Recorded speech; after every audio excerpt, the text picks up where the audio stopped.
Many of us have heard other people say, or perhaps even said ourselves, that we have sensitive teeth.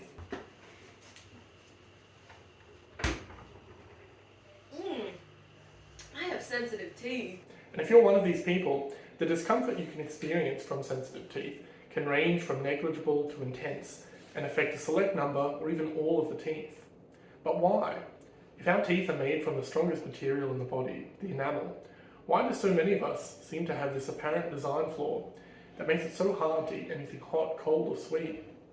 Sensitivity can come from a wide range of conditions, but ultimately all involve the nerve inside the tooth.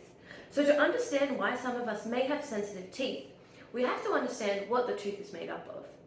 Surrounding the nerves of the teeth, which lie in the centre, is a thick, sponge-like layer of collagen made up of tiny tubes called dentine. Although this layer makes up a significant portion of the tooth, it's not strong enough on its own to withstand biting forces, and the long tubes that make up this layer can end up providing a direct pathway for things that are hot, cold, or sweet to stimulate the nerve of the tooth. To protect the nerves of the teeth, the dentine needs an additional layer in order to seal it off completely. Above the gums, this role is filled by enamel. The enamel is usually thick and completely covers the dentine. On the roots of the teeth, which sit below the gums, is a weaker material called cementum. This is often thinner and can't really stand the abrasive forces of brushing or anything like that in the oral cavity, and once it's exposed can be very easily worn away. This is why the cementum layer is usually covered by gums and bone. By now you might have a pretty good idea of how sensitivity occurs. That is, anything that compromises the layers protecting the dentine can expose the nerve to stimulation. The causes of sensitivity can then be broken down into two categories. 1, conditions affecting the enamel, and 2, conditions affecting the gum, bone, and cementum. The integrity of enamel may be affected in many ways, but for some, it starts during the formation of the enamel itself. If you've ever noticed that your teeth are quite brittle or peppered with white or brown spots, or even chalky in appearance, it's likely that during the formation of your enamel, something was disrupted. Because these weakened areas can be thinner or even pitted, it is likely that you might experience some sensitivity from them. But for most people, destruction of the enamel comes after tooth formation and occurs over long periods of time. Clenching or grinding your teeth, an unusual bite, injury, or repeated exposure to acids from, say, soft drinks, vomiting, reflux, can all weaken and wear away at the enamel.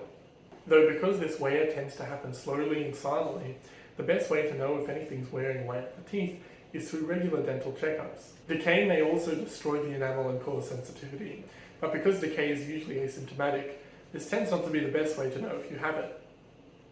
For sensitivity not involving the enamel, things get a little bit simpler.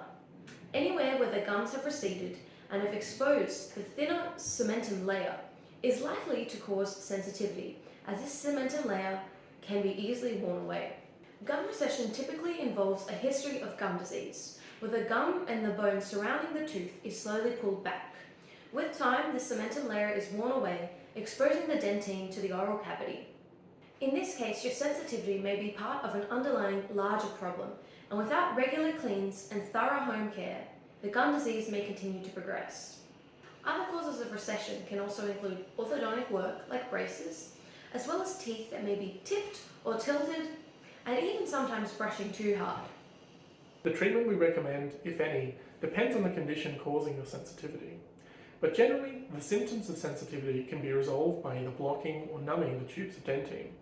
This can be achieved by a desensitizing toothpaste or fluoride found in your regular toothpaste or in a concentrated varnish applied at your checkup.